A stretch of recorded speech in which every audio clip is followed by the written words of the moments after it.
Democrats are preparing to introduce legislation to block the president's national emergency declaration. One America's Chloe Salsameda has more on the measure and how likely it is of being approved.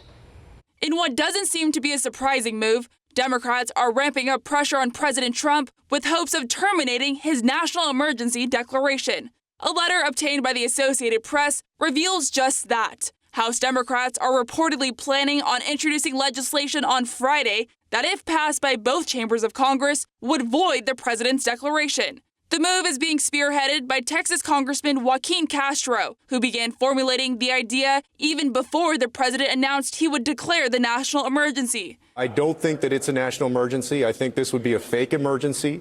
If you look at the active national emergencies right now, those mostly revolve around national security issues. And so I'm prepared, if the president does declare a national emergency to build his border wall, to file a joint resolution under the National Emergencies Act that would essentially terminate his declaration. More than 100 members of the House have already signed onto Castro's legislation, and House Speaker Nancy Pelosi is said to be working to recruit more supporters. It's unclear when the House will vote on the resolution, but it will likely be approved as Democrats have control. But whether it will be passed in the Senate is another question. While many Republicans support the president's call for increased border security, Democrats only need to sway 4 GOP senators to get it passed. But a vote for or against the legislation could impact lawmakers' chances of being reelected in 2020, making this a loaded vote. Regardless, if it is passed in both chambers of Congress, President Trump will likely use his authority to veto the legislation,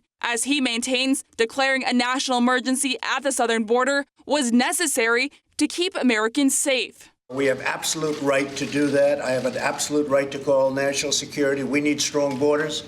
We have to stop drugs and crime and criminals and human trafficking, and we have to stop all of those things that a strong wall will stop. If the president does veto the resolution, it seems very unlikely Democrats will get the 2/3 majority needed to override him, meaning the national emergency will stand.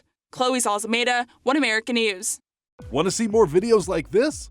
Click on the link below and subscribe to One American News on YouTube. And call your cable provider and kindly demand that One American News is added to your lineup. Call and subscribe today.